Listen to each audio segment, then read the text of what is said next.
In one single moment, a young woman ran toward her father, smiling, dancing, celebrating.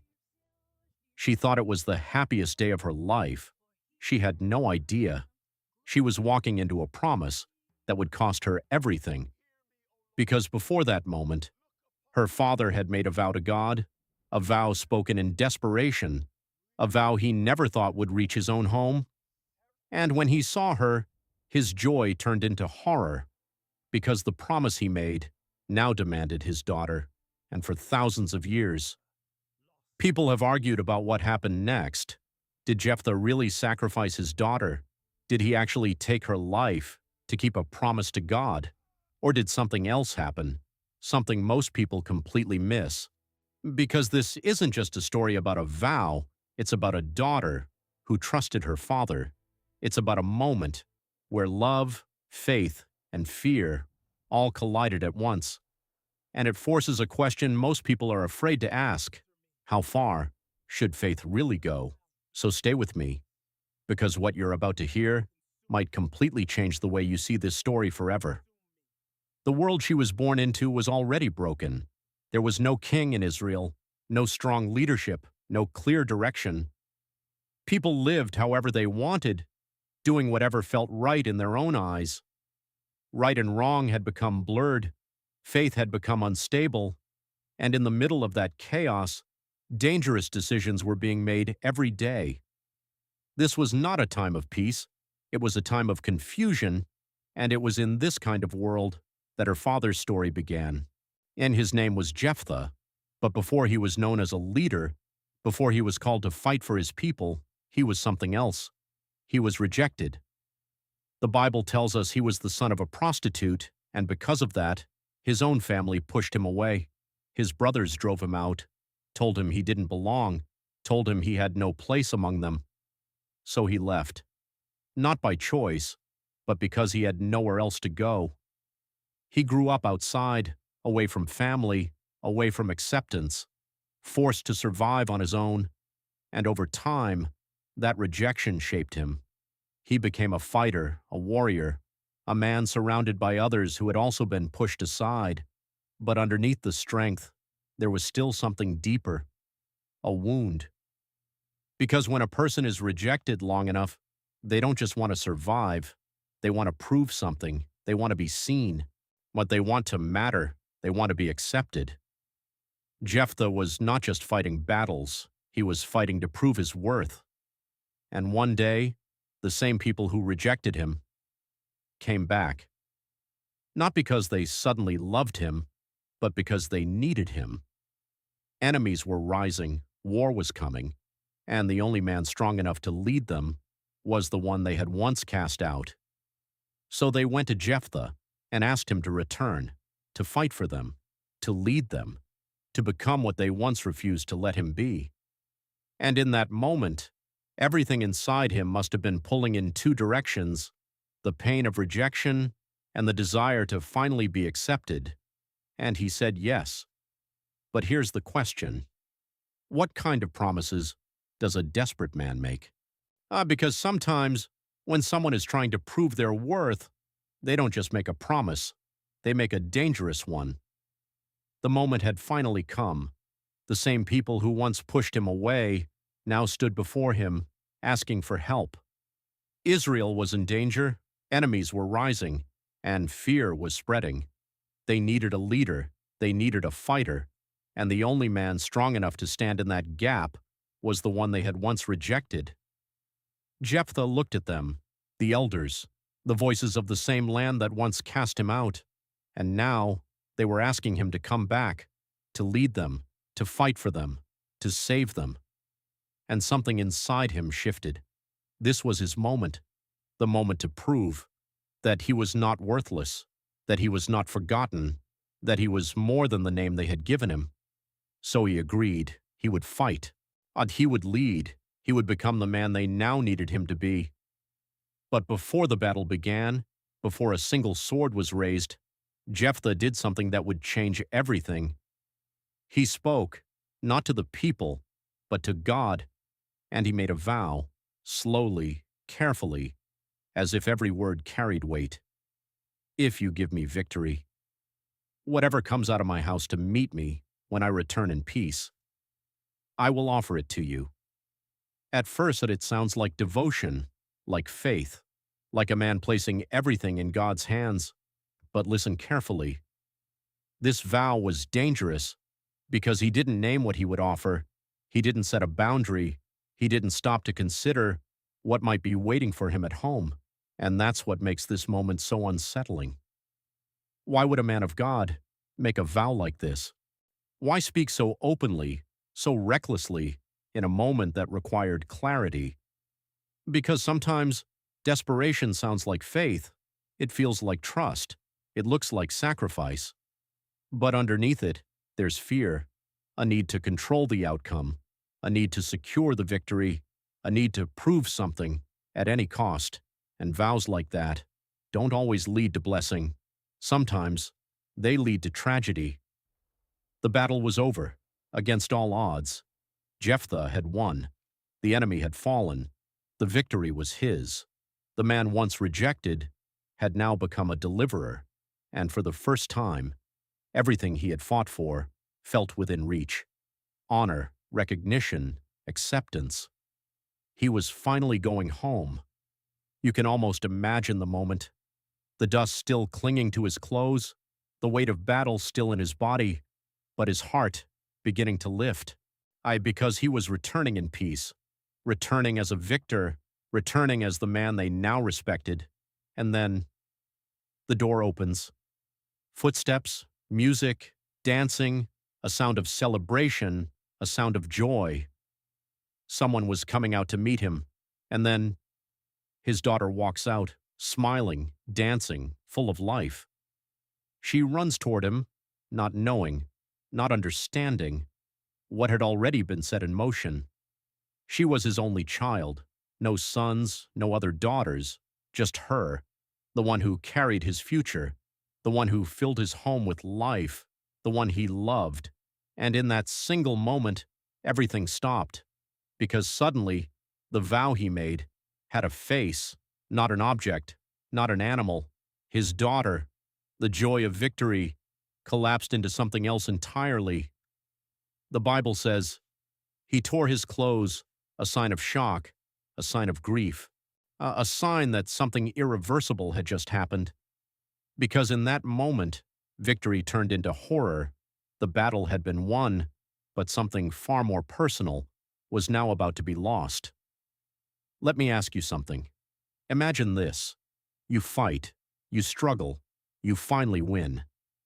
And then you realize the cost of that victory is your child. And then something even more unexpected happens. In a moment where most people would cry out, where fear would take over, where questions would come rushing in, she speaks. My father, you have given your word. Do to me as you have promised. Silence. No resistance, no anger, no attempt to run. She doesn't argue, she doesn't beg, she doesn't fight against what she just heard. Instead, she accepts it. And that's what makes this moment so powerful and so unsettling at the same time. Because this is not just obedience, this is surrender. A young girl is standing in front of her father, fully aware that his words have now placed her life on the line. And yet, she yields, not out of weakness, but out of something deeper: honor, loyalty, trust. But then, she asks for something, not escape, not rescue, time. Give me 2 months. 2 months to go into the mountains with her friends and mourn. But listen carefully. She does not say she wants to mourn her death. She mourns her virginity. She mourns the life she will never have, the marriage that will never happen, the children she will never hold, the future that will never come. And this is where the story becomes a mystery, because if she was about to die, why focus on that? Why mourn never marrying instead of mourning her life? What exactly did she believe was about to happen? And what did her father truly intend? Because in that quiet request, hidden beneath the surface of grief, is a question most people never stop to ask. And this is where the story divides. Because from this moment, there are two very different ways to understand what happened next. The first is the one that shocks people the most, that Jephthah actually carried it out, that he kept his vow and sacrificed his daughter. If this is true, then one of the darkest acts in the Bible did not come from an enemy. It came from a man God used, a man chosen to deliver Israel, becoming the source of unimaginable loss in his own home. And suddenly, the story becomes uncomfortable because it raises questions many people don't want to face. Why didn't God stop it? Why is there no interruption, no voice from heaven, no last-minute rescue? Why is it recorded and then left in silence? No explanation, no correction, no direct judgment in that moment. Just a vow, a daughter, and an ending that feels heavy and unresolved. And if this interpretation is true, then we are looking at something deeply unsettling, a man, in the name of faith, making a promise and following through with it, even when it cost him his own child. Which leads to an even harder question. Was this really obedience to God, or was this a tragic misunderstanding of what God actually wanted? But there is another interpretation, one that many people overlook, that she was not killed, that instead she was dedicated, given to a life set apart, a life of separation, a life where she would never marry, never have children, never build the future she once dreamed of, a living sacrifice, not a moment of death, but a lifetime of surrender.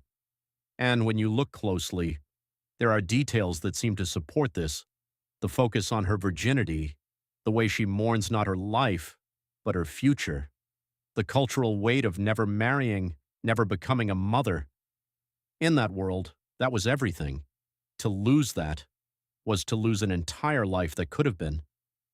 So maybe she wasn't preparing to die. Maybe she was preparing to live in a way that would cost her just as much. And now the question becomes unavoidable. So which is it? A tragic sacrifice or a living sacrifice?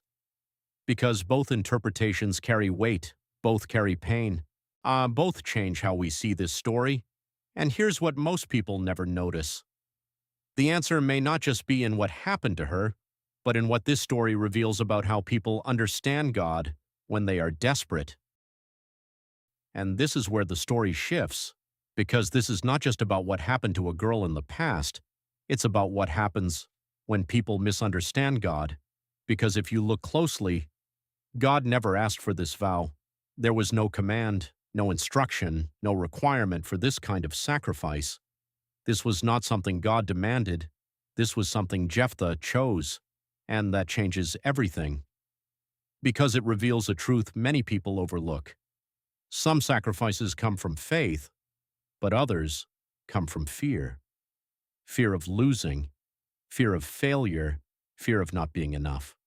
And when fear disguises itself as devotion, it can lead people to make decisions that God never wanted in the first place. Not every promise made to God comes from God.